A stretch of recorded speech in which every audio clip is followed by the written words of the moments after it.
Good afternoon, everyone. The name of this session is What a Blast! About blast classes.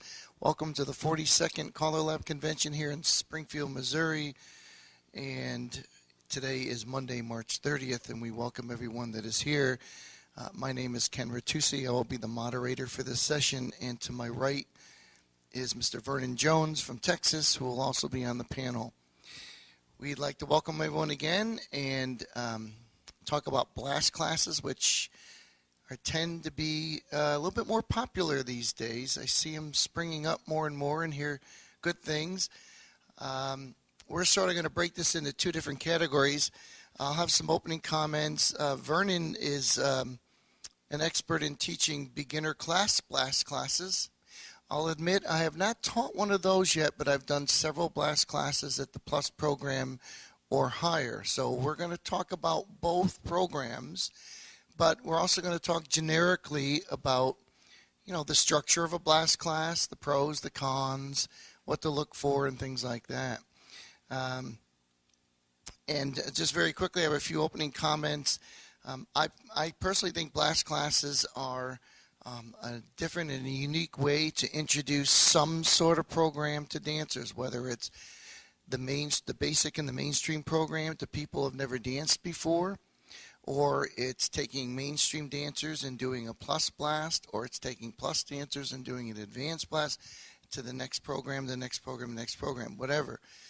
One thing you got to keep in mind is that these classes are not meant for them to be experts in what they learn, because they're usually conducted over a short period of time, and there's a lot to learn. So their minds get filled up. And as you conduct these, you'll see as near the end of your sessions that glassy look in their eye, and they're very tired. And you have to learn to adjust for that. We'll talk about that more. Just by a quick show of hands, has anyone taught a blast class? One person, okay. And was it beginners? It was beginners. Okay, beginners, all right. Come on up and give us your name and all quickly before we turn it over to Vernon. Yep. I won't tell you what I told you before. Barry Hendricks from Arlington, Texas.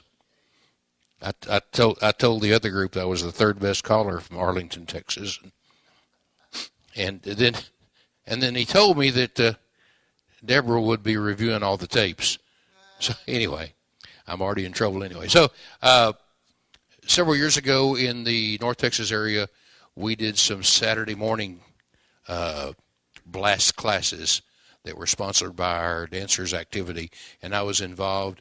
And one of the Saturdays, we rotated callers through those, and some dancers came to my club, and we finished them off in a series of workshops after that and got them to the mainstream level.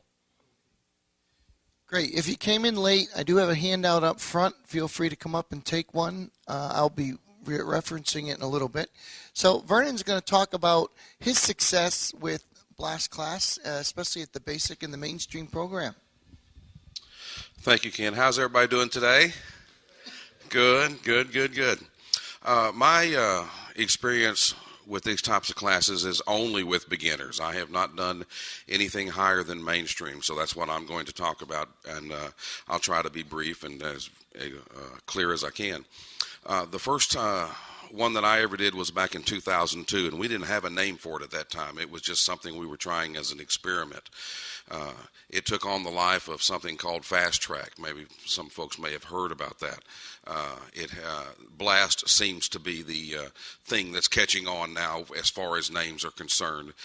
It really doesn't make any difference what you call it. It's an accelerated method of learning. It could be a series of Saturdays. It could be a weekend type of environment.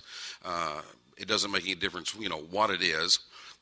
It is simply an accelerated way of learning. The folks that first talked to me about it in 2002 was the presidents of a club there in the Dallas-Fort Worth area, and they were, thinking outside the box people. always thinking about trying to do something different, and they came to me and asked me what I thought, and I hope to think I'm open-minded, that if I've never done anything, that I don't have an opinion on it. And I'll talk more about that later. I said, I don't know how it's going to work. The only way we can find out how things are going to work is to try. And they said, how many Saturdays? And I said, I don't have any idea how many Saturdays. We've just got to try. So it was chosen 2 Saturdays that first year. And, of course, how far are you going to get? Well, I don't have any idea how we're going to get. Let's just try and see what we're going to do. The people that they went, and I'm not going to talk about marketing or how we got people or anything of that nature. That's a different subject. But they went out, let's just suffice it to say that halls were obtained, people were obtained, helpers were obtained, angels were obtained. Angels, and I'm going to go on tape and say that angels are sometimes a necessary evil. You got to have them, but, and they're good people, and I love them to death, but I really don't want them if I can keep from it, if that makes sense. I want dancers out there dancing and learning. I don't want new dancers being pushed and pulled. So all that's been taken care of. The first morning, and excuse me, don't let me get ahead of myself. We told the people that came, this is an experiment we're trying. We don't know how far we're going to get. At the end of these 2 Saturdays, we'll talk to you and see what you think and blah, blah, blah, and get some information from them. So we started out Saturday morning. You've got to pace not only yourself, but them also. We're talking about a whole day. It was our design to start at 9 o'clock, and we thought we were going to go to 4 o'clock. Notice I said thought we were going to go to 4 o'clock. And so we start, and we learn a little bit. And we go, and then we sit down and rest, and then we learn a little bit more, blah, blah, blah. And it's just basically just having 2 or 3 nights lessons in the course of a day. Didn't alter the teaching order that I usually use, didn't alter the way I teach anything. Everything stayed the same. At some point, I told the organizers that, at some point, we're going to reach a wall, and we're not going to learn anymore. And because the brain can only absorb so much. Ken's already mentioned that in the glassy look that people get in their eyes. I told the folks, I don't know when that's going to happen. Well, it happened about 1:30. And it was obvious we weren't going to learn any more that day, but we were going to spend the remainder of the time practicing what we had learned. Well, that came to an end at 2:30. Because we started having trouble with circle left. And so from that we gleaned that maybe 9 o'clock to 4 o'clock was too long. So we started going from 9 o'clock to 2:30 from then on out. And then, of course, we brought everybody back the Saturday afterwards. And, of course, there was the gloom and doom of we're not going to remember everything we learned, and we're going to be tired and all that kind of stuff, which happens. But what we found is the remarkable amount of stuff that they did remember from Saturday to Saturday. We had very little review, and a lot of people get antsy and over this type of thing. And they think they're going to have to reteach everything they taught the previous Saturday. And we found that not to be the case. We only had to teach like the 2 or 3 at the very end over and do a heavy review on those, and everything else remained. And so I was very happy about that. And of course the same thing happened the second Saturday. About 1:30 we weren't going to learn anymore, and about 2:30 we weren't going to dance anymore, and this, that, and the other. We got through about 3/4 of the basic program in those 2 Saturdays. We sat down and talked to the folks, and we were very honest with them. We said, okay, in order to learn everything, in order to dance with the club, that to be able to dance everything that they know, we estimated it would take about, we could probably get through it in another Saturday, but it would probably be best if we did 4. And they agreed to that, and this, that, and the other, and so we ended up doing 2 more Saturdays and got all the way through. And that worked very well. We've had 2 or 3 sessions over the course of the years on this type of program. And I'm not ringing my own bell. I think I've been involved with each one of them. That's why I'm here now. And I think if you go back and review the tapes, I've said the same thing every time, that this is not the end all. You've got to have a finishing program at the end of it. We can't do these types of things and then just throw people to the wolves and think things are going to happen and turn out well. You've got to have some kind of an ending, a finishing program at the very end, something that they can go out and practice and dance their craft, just like we callers do. So if you think we're just going to do 4 Saturdays and go, okay, and then now you're members of the club, everything's going to be fine, then we're sadly mistaken. The clubs that we were using back at home, we started coming in 30 minutes to an hour before the regular dance and working with the new folks. And that's what we danced that particular night. By the end of about 4 or 5 weeks, those folks were dancing very proficiently, just like the other rest of the clubs were.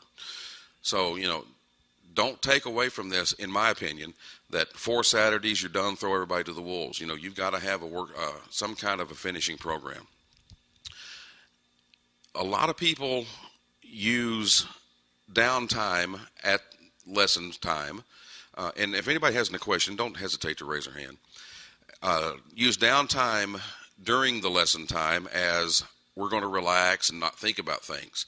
And I take an exact opposite philosophy to that. While folks are sitting, they're resting, but they can also learn. And I use that particular time to talk about the 3 or 4 moves that I'm about to show you when you get back up. How proper handhold is used, resistance dancing, that kind of thing. How men are supposed to put their hands in the small of the lady's back, nowhere else, if you understand what I'm talking about. Pivot points, body weight adjustment. Does everybody understand what I mean by body weight adjustment? Too many times I see dancers, if you dance a line of 4 and ask them to dance forward and back, they're dancing straight up, and so when it's time to come back, they don't have any momentum to come back, so I show them how we shift body weight to go forward and come back. I also use that downtime to talk about historical aspects of square dancing, where it came from, what we've done in the past, who the big movers and shakers were that got square dancing revived. I find that new dancers are thoroughly entranced when we tell them that they're square dancing in Japan and Europe and places like that, and they don't realize that kind of stuff is going on. I try what I'm trying to get across is I don't use downtime as complete downtime.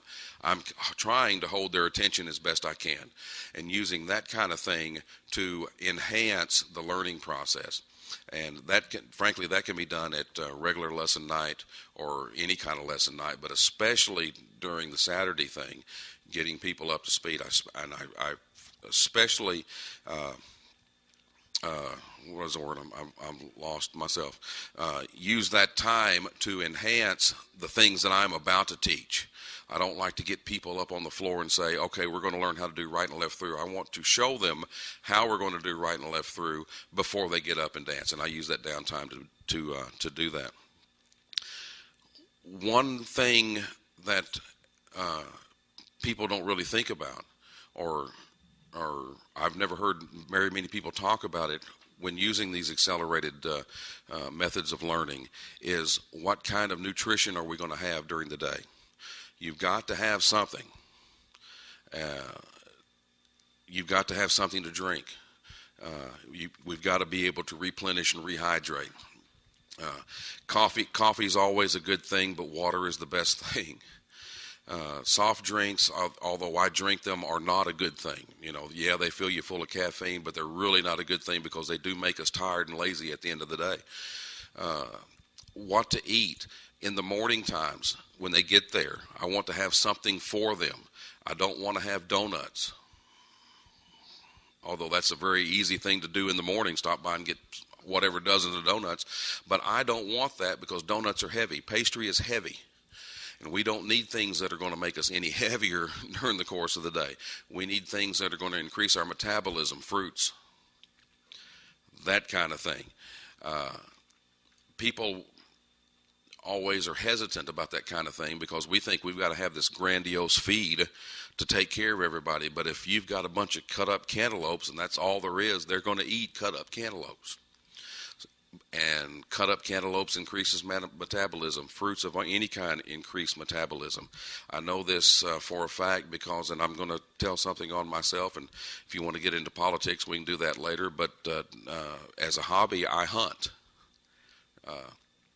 And when I go out and I hunt, I'm outside in the cold weather. And I'm not one of these that sits in a big box with a heater going on and a radio over here and a TV over here. I'm out in a tree by myself, and it gets cold. Even in Texas, it gets very cold. And so I take fruits and oranges and apples and that kind of thing and eat those, and just doing that will increase the metabolism in the body. And, of course, when you increase the metabolism, you get warmer. That's the kind of stuff you need, especially in the morning, but throughout the course of the day, to be able to make everybody or help everybody get through the course of the day, because it is a long day. Feeding them at lunchtime. I don't want people to go out to eat at lunchtime. Can you tell me why? A lot of them won't come back. Sometimes that happens. So I want something there for them to stay there. We also use the lunch and dinner time to, again, enhance historical aspects of square dancing, help them with problems, this, that, and the other. Generally just socialize with them, which is another thing we've lost about square dancing. We forget square dancing is a social activity, and we should be socializing with people. But I don't want anything that's going to be hard. I don't want our angel helpers having to make brisket sandwiches all morning long or things of that nature, although sandwiches are very easy. I want them to make things that are very, very easy. One of the greatest things that I ever saw that somebody did is that somebody, was in charge of food for that particular day at lunchtime, and they were going to have Frito pie. Does everybody know what Frito pie is? It's a Southern thing. But Frito pie is Fritos poured in a bowl and chili poured on top of it. It's wonderful. Put a little ketchup on it, eat it down. Got a little crunch to it. It's great. Is it giving you the hives? What, you don't like celery and peanut butter either, Kenny? But what they did, and usually when we've seen it, somebody makes a big pot of chili, somebody gets big bags of Fritos, and we're pouring it in bowls and all that kind of stuff. Well, that's work. And I don't want people working, don't want the angels working any more than they have to. These particular people went out, and they went down to Sam's or wherever and got 40 million of the packets, or no, the Fritos already in it, and they cut the tops of it off and poured the chili down in there and gave everybody a plastic spoon. Done. Came time for cleanup. Well, you throw the spoon away, you throw the deal away, boom, done. And so there's 4,000 ways you can come up with easy, You can do that at the regular dance. So easy. Next time Ken calls for you, have Frito pie. I can't wait. Throw some onions in there, boom, he's done the rest of the day. I don't think so. Photo op. But think of those kinds of things to make things easier. That's what we need. That's what you want. Things that you can do that will take care of what you need to be doing in an easy manner. Don't want to work a lot of hard. Hey, I'm doing all right. These types of things work. They work well at home despite the folks that tell you they're never going to work. And that's one of the biggest things we ran into is people were telling us they're never going to work. Well, here it is 2015, and we're talking about doing these kinds of things because they do work. The people back home, and I'm talking about my home, your home, everybody's home, that tell you they're not going to work can't tell you why they're not going to work because they don't know, and they have to be shown. A lot of the people that told us they weren't going to work now use them, because this is a viable alternative. It's a great way to get people in and get them out and get them on the floor enjoying the experience.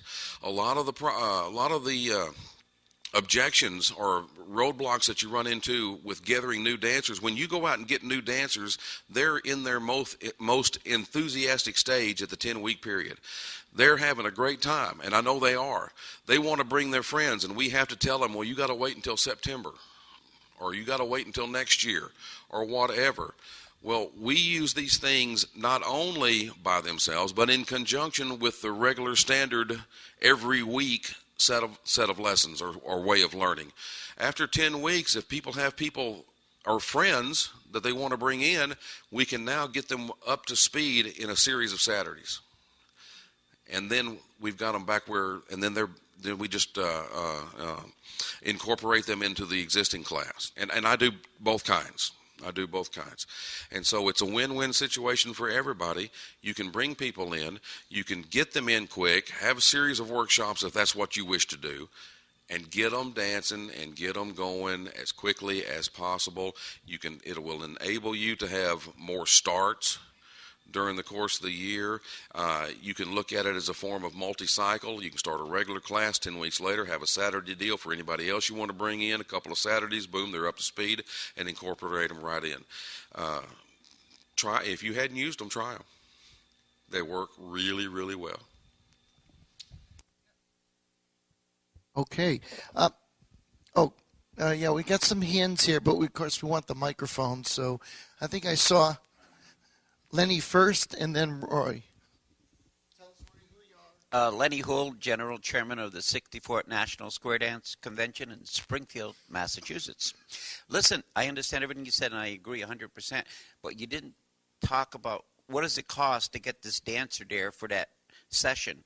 I know you go to a lesson and they pay about $10 or $18 or $14. How do you get them there for that many hours and feed them? What are you telling them it's going to cost them? The charge for Saturdays is the same thing as it would be a charge for 20 weeks, for lack of a better example.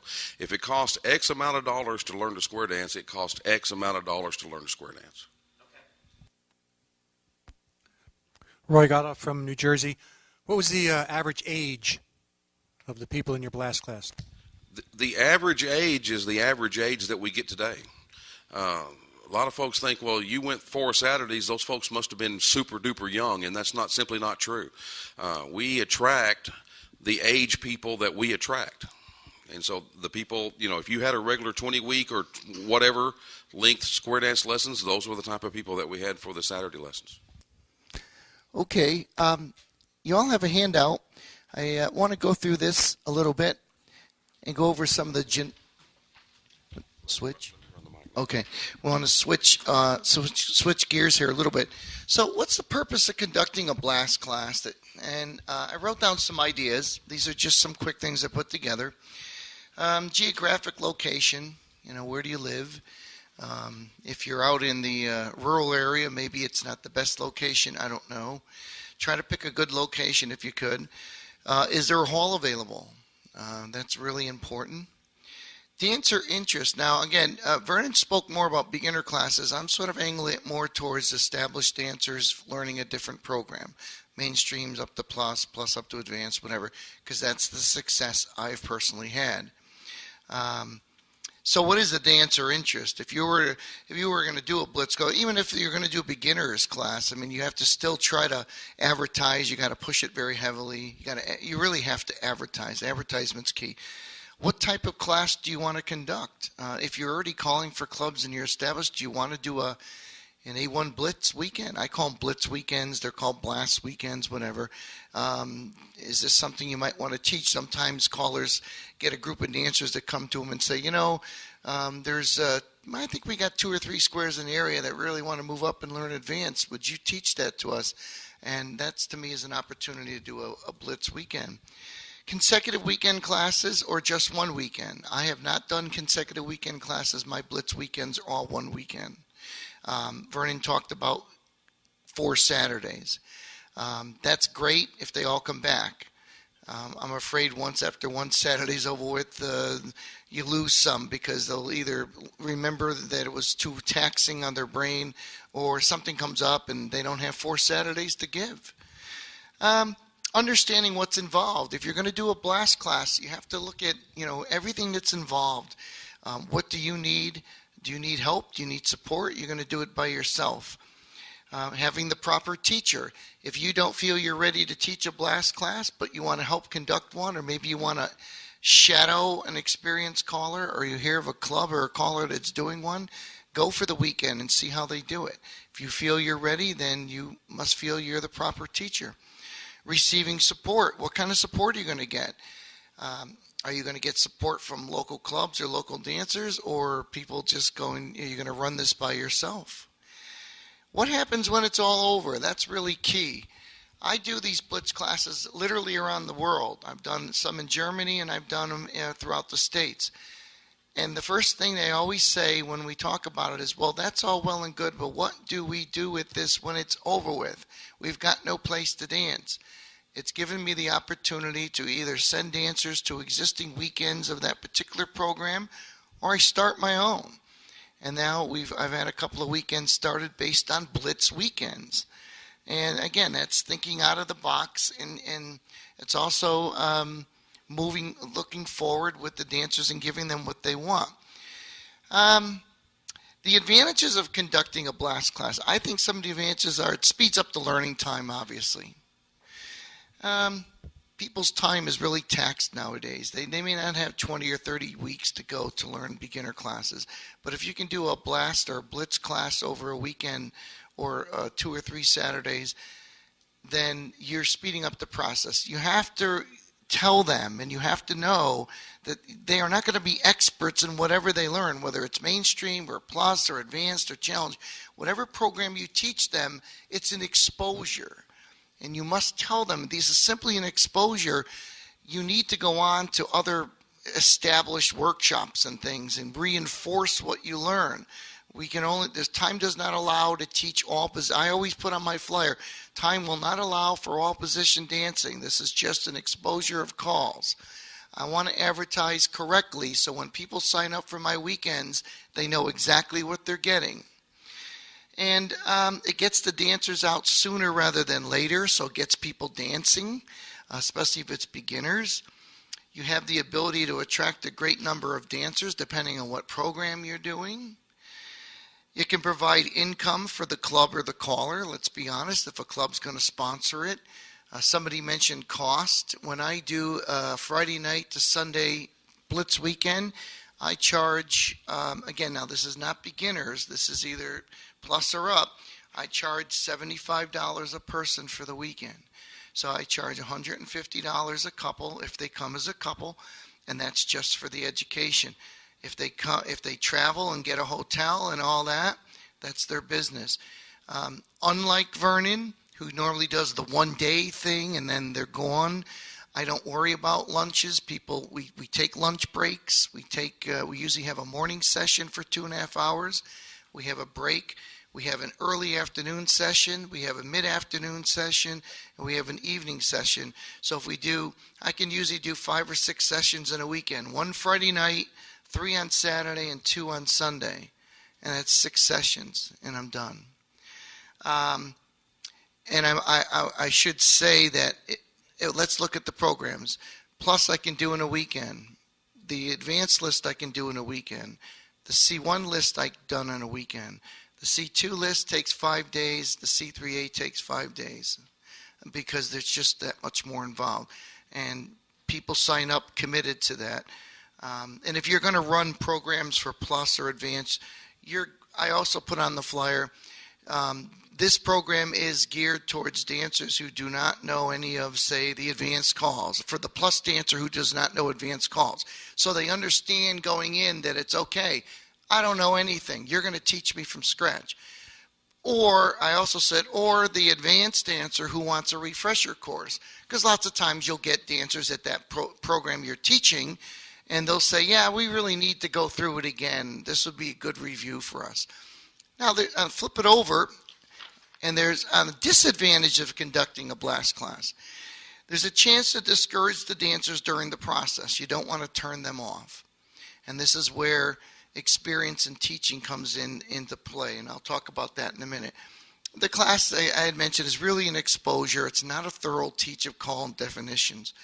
It mentally taxes the dancer's brains, and you have to be aware of that. Can be all for nothing without the contingency plan for after the class. again, where do the new people that Vernon teaches, that he can incorporate them into an existing club and he can bring them up to an existing traditional class that's learning. That's great. For the more experienced dancers, it just speeds up the process of them learning the particular program, and then hopefully they can filter into an existing program. Not done by me. It could be their local callers that are running an advanced workshop or a plus workshop or whatever. And it could be ineffective if you have the wrong teacher. I mean, really comes down to some serious teaching. You should have a lesson plan. Whenever I do mine, I always get requests from the dancers, can you send us a schedule of what you're going to teach? So I've gone through the programs that I've taught, and I'll say, Friday night, we're going to learn these calls. I even do it by tip by tip. And since you're throwing so much material at them, you have to be aware that not every tip should be a teaching tip. Maybe tip 1 and 2 I teach, tip 3 we just dance. Okay, I let off the gas pedal a little bit. Tip 4 and 5 we teach, maybe tip 6 we just dance. I don't introduce anything new. The other thing you need to be aware of, even if it's a beginner's mainstream basic program, I don't particularly go by whatever teaching program it is, like, we teach this call before this call. No, I think it's important to teach the calls how I feel I want to put them together. For example, if I'm doing advanced, I'm not gonna leave motivate. If you know, motivate's a big call, it's a long call, it's detailed. I'm not going to leave the heavier calls for later in the evening or later in the weekend when they're exhausted, because they're not going to grasp it. So I try to mix it up. I try to start out with some light calls, and then I try to incorporate some heavier calls when they're fresh. First thing Saturday morning, first thing after lunch. In the evenings, I tend to do a little less teaching, a little bit more dancing for the dance atmosphere. Yet I have to keep a program, so I'm still incorporating calls. I'm just making sure that maybe they're not the heavy-duty calls. And you can do that with the basic program and the mainstream program. You might want to save spin chain through for the a Saturday morning or something, because they're fresh and they can grasp such a call as opposed to throwing it in there when they're dead tired.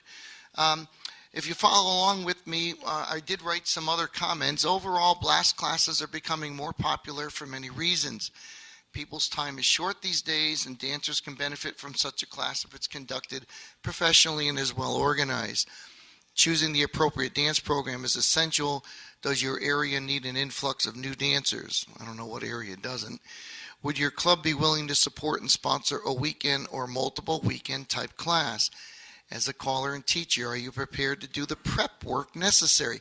You don't just get up on stage and wing it. This isn't a one-night fun night where you get up there and look at, oh, good, we're just going to start out with circle left and, maybe I'll throw in a grand square. I mean, you really have to plan. You have to plan your work and work your plan. You have to be prepared because, like any teach schedule, things are going to happen. Now, there have been times where I haven't finished the program at the end of the weekend, and I just couldn't get through it. There's 83 calls on the C1 list. There's been a few weekends where I've missed 4 or 5 calls, but I make sure there are 4 or 5 calls that really aren't detrimental to the program and that they can pick it up somewhere else. But if you teach experienced dancers at these weekends, believe me, there's always going to be one person who comes up to you all weekend long and says, okay, so what are we learning next? All right, yep. Hey, you skipped that call last session. We didn't get that one. You didn't do linear action. When are we going to do linear action? Or some call, whatever it is. We didn't do related deucey. When are you going to get to that? And so you have to sort of put up with that. But there will be people that will check it off. And I will tell you, if you decide to teach these classes at the more experienced program, especially the advanced and challenged, don't be afraid to tell them up front, here, send them the definitions ahead of time and say, learn the definitions. Now, obviously, the basic and mainstream people, maybe even plus, won't do that. But at least advanced and challenged, you should have them prepared to learn Or I always bring copies of the definitions, but I also tell them ahead of time they can get them from CALLERLAB.org. I want them to be as prepared as possible because you're going to be throwing a lot of stuff at them. Now, some people will be really prepared. You'll see them going over in breaks looking at Cedar's book or some of the definitions, or they'll be looking at terminations and they're looking how the calls are done and they're studying, and other people can care less. But again, it's their weekend. I'm not here to shove it down their throat. I'm here to try to make it fun and lively. Choosing the appropriate dance program, I think I talked about that. If your blast class is an established CALLERLAB program, such as Plus Advantage, I mentioned, what have you thought about what the dancers will do once they've completed a class? Please try to have a contingency plan. If it means you starting your own weekend because you got a group of dancers now that want to do it, go for it. If it means there's clubs in the area or callers in the area that are running existing programs, send them there. Okay, you've done your work, you've made some money, you've had a great weekend. Don't be selfish. Share them with existing clubs and callers. Blast classes are not for everyone or every geographical area. A great deal of thought has to go into the entire process before a decision is made. They can and should be fun. They have to be fun. If they're not fun, then it's going to be like work. And I always try to make it fun and light. And if they make mistakes, even if it's the first tip of the first night and they break down, I don't care. If we come out like a drill sergeant, then it's not fun. And the other thing I do is I teach at dance speed. I don't teach slow. When I teach it, I call it. And I call it like I would at a dance. And I think that's important because many times callers will teach the calls and then they feel they got to go really slow. Now that may help the dancers at that given moment. And I understand that you can't go too fast. You got to vary it depending on how they're doing. But you're not doing the dancers any favor by babying them at real slow speeds just because they learned the call. Because when they get out there and dance to somebody else, that caller is going to call it dance speed, and these people are going to be lost. So teach it dance speed, call it dance speed. The dancers are learning a great deal of material in a very short period of time. This has to be taken into consideration. If it's not fun for them, it most likely, and then it will become more like work, which leads to frustration. Dancers get frustrated. They won't want to do it. As a teacher or class sponsor, all efforts must be made to make the class educational and enjoyable, while at the same time, you should always be checking the pulse of the students. You're going to notice, as not only just as the weekend goes on, but even each session, even the first Saturday morning session, 10 to 12:30 or 9:30 to 12, by 2 hours or an hour and 45 minutes into that very first session, you're going to start to see some lagging, because you've probably thrown some pretty heavy calls at them, because like I said, I try to throw some heavy calls in the mornings or in the beginning of a session. Now, I don't pile it on with 6 or 7 heavy calls in one tip. It's too much for them to learn. I'll sprinkle 1 or 2 in, and then I'll throw a bunch of little calls and light calls. And that way they feel like they're learning. And the other thing is to constantly have review tips each session. And as you go along, even if it's just the Plus program, maybe you haven't called linear cycle since Friday night and it's Saturday afternoon. Well, the first time you call it and they break down, don't be surprised, because you haven't called it since then. So these are the things you need to be aware of. You always have to check what I call the pulse of the class. Any signs of stress should be noted, and adjustments should probably be made as the class goes along. Adjustments probably would always have to be made. None of this is written in stone. You don't say, well, we've got 28 calls to learn this morning, and by darn, we're going to learn them all. It doesn't work that way. Your outline should be flexible, and you cannot always predict what will happen during the class, so flexibility is of the utmost importance. Blast classes can be a lot of fun. When I run them in areas that I don't live in, the only thing I require is someone help me get a hall, which they usually do, and I put a local person's name on the flyer with a contact. If I was going to do one in Pittsburgh, and I see that Scott's here, I'd say, Scott, do you mind if I use your name? This way people can call you locally and say, hey, what is this class that we're doing here? I also put it on my website. I make the flyers up. I send them out to the people that are in the area, and then I collect all the money. They don't have to do anything. The people show up and dance, and that's it. Most of the time, if they're established square dancers, they bring snacks, and sometimes people will set up a coffee pot or water, or they go out to lunch. Food is not normally a problem. But again, when you're teaching like Vernon does, if you're teaching brand new people off the street, they don't know any of that. And I picked up some good ideas about the types of food to eat, or don't let them leave at lunch, and lock the doors. I don't do that because unfortunately, I've yet to teach a beginner's blast class. I'd like to. I haven't gotten around to doing it, so it's nice to hear Vernon's side of it, somebody who has. I have more experience teaching regular established square dancers the programs. Do we have any questions on any of this so far? How many are thinking of doing a blast class? Okay, want you give us some ideas? Vernon can walk around, just your name. What do you got planned? What type of program? Do you have any questions about what you need to do? Can we help in any way? Absolutely. I'm going to break in Sure. Here. It's amazing how these things, all these sessions overlap from one style to another. And what Ken was talking about as far as lead time and slowing dancers and slowing the music down and teaching that way is absolutely true. There's a lot of people in our area that have referred to this type of learning as being thirsty and trying to get a drink through a fire hose. And that's true. If the only thing you do is throw a fire hose at them, then that is exactly true. But once you get them cooled down, then it's time to give them sips of water. And that's what we do with our teaching aspects. I don't slow down either. Music slow down. Part of the downtime that I was talking about earlier is explaining to them that I'm going to give you a next call before you finish the last call. And then I explain to them why I'm doing that. The reason I'm doing that is because I want you to go from one call to the other.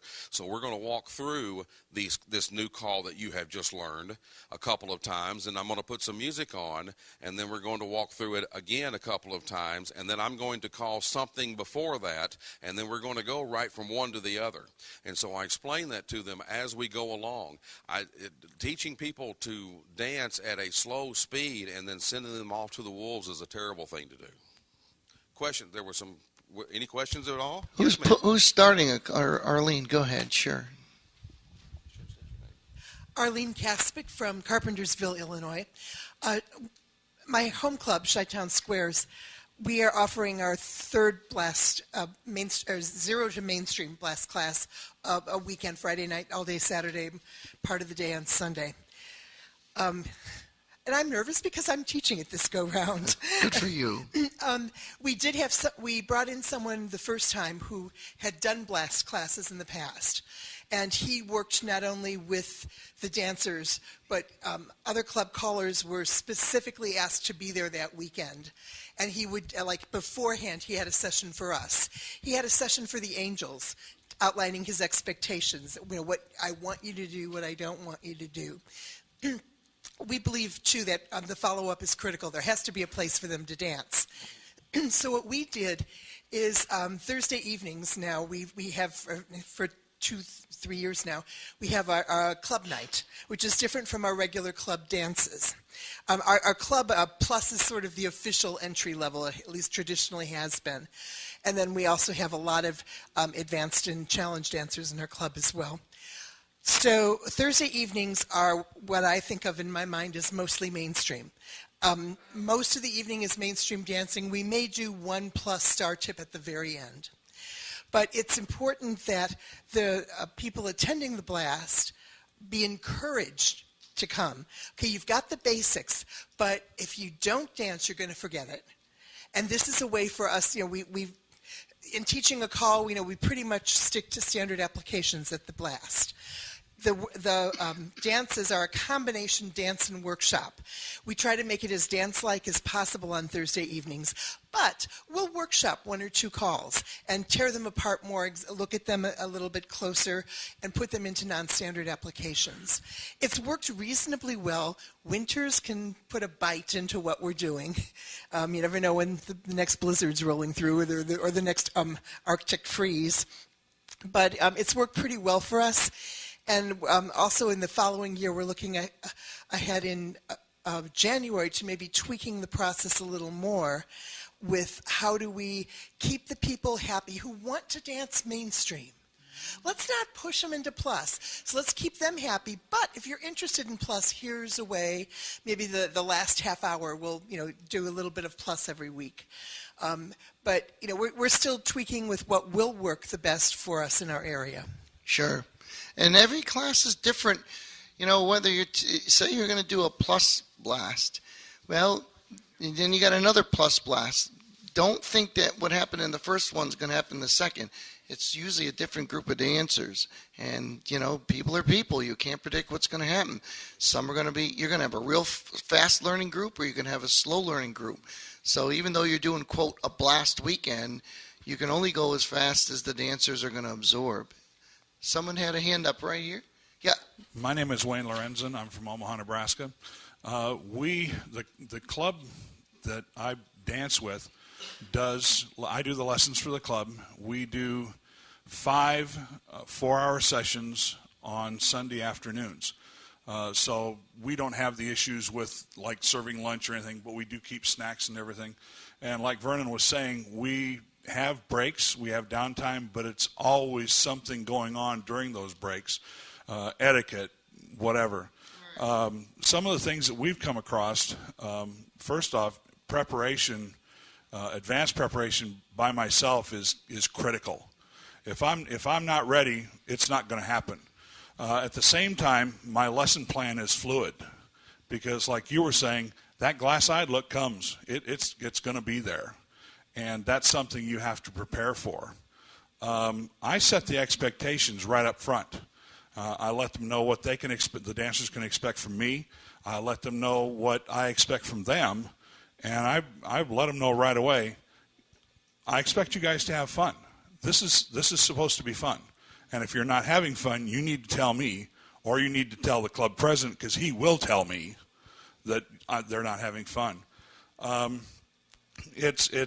I go through in the 5 weeks, basic and mainstream. We do a lot of breaks. We do a lot of review. On week 5, we try to work in some of the non-standard formations and things. So far, I've had really good luck and really good retention, and I'm glad to say that. But it is not for everybody. No, it's not. We had another hand here. Yeah. Oh, a couple of them. All right, and then one over there. Sure. Yeah, I've done several. Who are you? I'm sorry. Scott Brown from Pittsburgh, Pennsylvania. Thank you. We're being taped. I've done several of these blast classes for basic and mainstream. And if you're planning on doing one, and I don't know if Vernon's told you this, but I'll tell you this, it is exhausting for the caller. I mean, it really will beat you up. I'm going to tell you that right now. It's a long day. It's exhausting on the dancers, but it's really exhausting on the caller. You have to constantly stay on top of your game for all the hours you're there. All right, and that is mentally taxing and very challenging. If you're not up for it, preparation is everything when you go into this. So that's all I can tell you. Absolutely. Yeah, right next to you. Okay, my name's Aaron Goodman from Mississauga, Ontario, Canada. I have heard of the blast before, and in Kingston area, in our area, we've had a lot of people go out to an A1 blast. Dancers came back to me after they had it and told me they danced out there, but boy, we're not ready to really dance A1 yet. These are plus dancers. That's great. Now, I have a couple of questions. CALLERLAB has a list of programs out as the association. And do they tell us how many hours we should have for those programs. Yeah, on the mainstream program, I think it was a total of 58, 60 hours, something like that, yeah. And this it's suggested. This BLAST program is going against what CALLERLAB has said in what we have looked at and what they do in the programs. All I'm asking is CALLERLAB backing up the BLAST program and going to make a change for how long it should take us in the programs? Well, okay, I can answer some of that. First of all, when you say backing up, the fact that we're doing a session at the CALLERLAB convention is, on the executive board, and we've done these before. It's an area of discussion that is happening in our activity, and so obviously I would say that CALLERLAB, or the EC that the current EC who came up with the discussions this year, felt it would be a very interesting topic, which it is. So when you say support, I guess I'd have to say, I guess we're supporting it. Now, does that mean they're going out advertising BLAST classes? No, CALLERLAB's not doing that. And the fact that they recommend 58 hours of learning the mainstream, or whatever it says on the bottom, I don't know quite the number, those are just merely suggestions. How fast you teach it or how slow you teach it is up to you. You can do 558 hours if you wanted to. You can do 1 hour if you can get it all in. I mean, that's the purpose of a BLAST class, is to speed up the process. But like you said, you had a good point. The dancers came back and said, well, we're not really ready to dance A1. No, and I have said that it doesn't make experts of you. It doesn't make 4-day wonders of your dancers, but it does give great exposure, and it just speeds up the process. Oh, no, I agree with the BLAST class. Yeah. I think that's a great idea. Yeah. And I'm going to put one together Good. during the summer months. Good. Okay, when everybody's sleeping. And we get them up doing the BLAST class. There you go. Okay, but all I'm concerned about is that we don't become renegades of CALLERLAB. No, not at all. We're not renegades of CALLERLAB, and it's not something that can be totally controlled by CALLERLAB, but the fact that we're having them here at the CALLERLAB convention is everyone is in agreement that this is a great topic to discuss. I think the gentleman next to you had a question. Bob Gaunt from Denver, Colorado. I was talking to a club president the other week, and they were very disappointed in this year's basic class taught by another caller and stuff like that. And I got to thinking about it. I says, are you familiar with the BLAST concept? And they told me no. Once I started explaining to them, oh yeah, we know about that. I said to them, how about we do a BLAST class on Saturdays? And they stopped and thought about it. I says, now these new dancers are not insane like the rest of us. They're not going to want to come every Saturday. How about we do one every other Saturday instead of killing a whole month?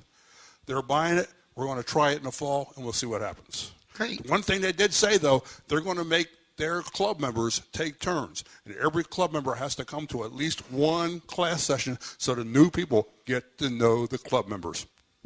Good. I look at BLAST classes as just another way of teaching.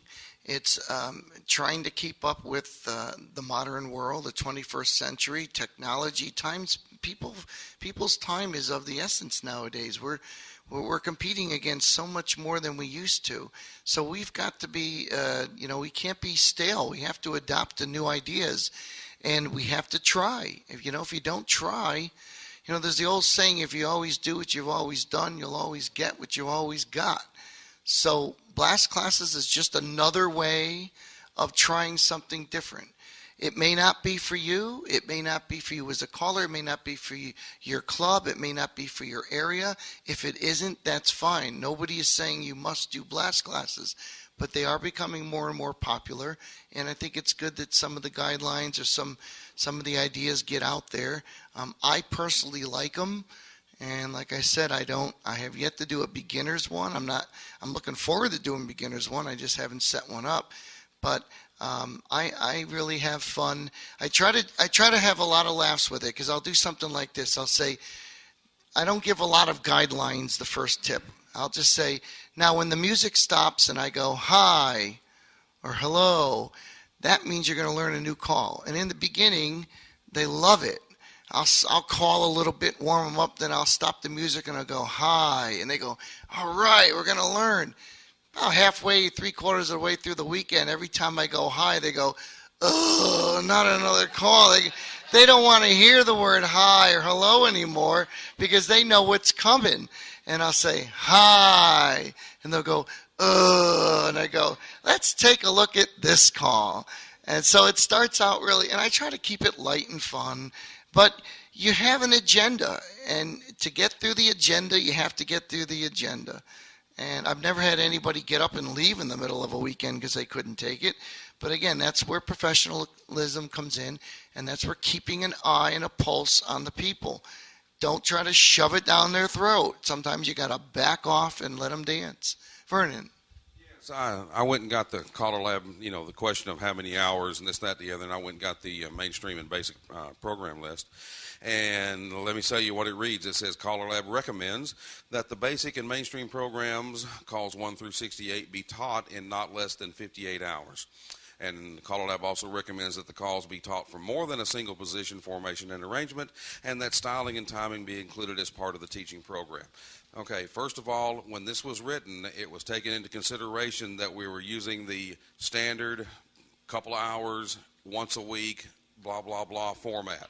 It's also stating that we need to be teaching a lot of extended applications in this kind of format. With this kind of format, with Blast, Blitz, Fast Track, we're not doing that. Okay. Also, we're also not using the 2-hour wait until next week, 2-hour wait till next week. The retention, the knowledge retention that goes on with this type of things is astronomical. They remember more in 6 hours of a Saturday or Sunday or whatever than they do in 6 hours of Tuesday, next week Tuesday, next week Tuesday. And sometimes look at it as where it's maybe you don't use the word teach. It's an exposure. I tell the dancers on the flyer, and I'll tell them when we're together, I'll say this is an exposure of the program. It is not meant for you to be expert dancers in it. You can't be. If you've never learned it before, to learn 68 to 85 calls in one weekend isn't going to make you an expert. It just isn't. So I don't, like I said, I don't fool anybody. I tell them right up front when they send their check in, they've read the application, and of what's expected of them and what we're going to do. I don't say we're going to learn each call from every formation arrangement possible, because A, there's not enough time, and B, you couldn't do it anyway. So it's always geared towards the lowest denomination, the plus dancer who knows no advance, the advanced dancer who knows no C1. If the advanced dancers or C1 dancers come into your particular blast, then more power to them. Sometimes I get very experienced dancers show up, high challenge dancers who will come for the weekend and they want to angel. And it's good to have them in the squares because they're very strong, but they're also very patient and they like doing it. They're not the ones that come and say, no, you got to go over here and you go over there. They're not grabby. They're there to help and support. They will sit out if someone needs to dance. So they're there. I've never had a problem with the higher level dancers because of that. They've been there. They've been really, really good for me. And that's what you want. So how many are going to, show hands again, how many are going to try a blast class?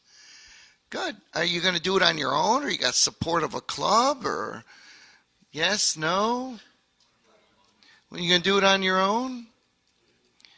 Well, if you do it on your own, be prepared to provide a lot of materials to them, definitions, whatever. Give them as much information as you can. Yes? Scott Brown from Pittsburgh again. Just for those of you who are planning on doing that, there was no way we could get support from our clubs in our area to do a blast class when we did them. But the way we were able to do it was the Callers Association. If you have a Callers Association in your area, go to them. Talk to them about sponsoring a blast class, all right, or backing your blast class, because a lot of callers say, hey, that's not a bad idea, because maybe I could pick up some of these people from my ongoing class or whatever. And so you might get support from your local Callers Association for a blast class, rather, or your federation for a blast class, rather than the clubs independently. Absolutely. Organizations are looking for new dancers as well. Any other questions or concerns? Yep, we have one here. Sure. Wayne Lorenz in Omaha, Nebraska. Something that I do with our group, as a caller, as an instructor, I do my very best, and we all do as instructors, to give our listeners the skills that they need by the end of the lessons so that they can get out and dance and not embarrass themselves. Because we want them to have fun. And it's important that we do our very best to give them those skills. At the same time, I remember, and this is not an excuse, but I remember an article I read in the American Square Dance magazine written by someone regarding lessons. And whether it's a 5-week or a 12-week or a 20-week lesson, we can all of us can probably name the calls that the folks graduating lessons have difficulties with. Recycle, ladies lead, all those. We can name those. We know which ones they are. But in this article, I remember, and I take it to heart, no matter what skills we give them, we're only showing them, like you're saying, we're giving them an exposure. The real learning is getting them out and getting them floor time. Building squares around them so that they can have the experience, so that they can have fun. And that's where being attached to a club really helps by helping them with protected squares and things like that. Yeah, that's a good point. I always tell dancers at any program, no matter what they've just learned, I said, you're not really going to be proficient in what you learned until you go out and have what we call floor time, and you're going to have your bumps and bruises, because many of you probably know the people that come to your club year in and year out for workshops, but they never dance. They just love to go to workshops, but they have a hard time dancing. But they'll be there every Wednesday night workshopping, but don't count on them for a Saturday night dance. For some reason, some people really just love workshops. They don't like dances. But that's a good point. You need to get your floor time in. Any other comments before we wrap up? Yeah, right here. Bob Maiden, Roseville, Minnesota. I want to pick up on something Ken had said earlier. You got to finalize your dance. I've been exposed to 2 different types of blast. One where they did, these are mainstream. I haven't experienced yours. But they did a full weekend, the entire mainstream in one weekend.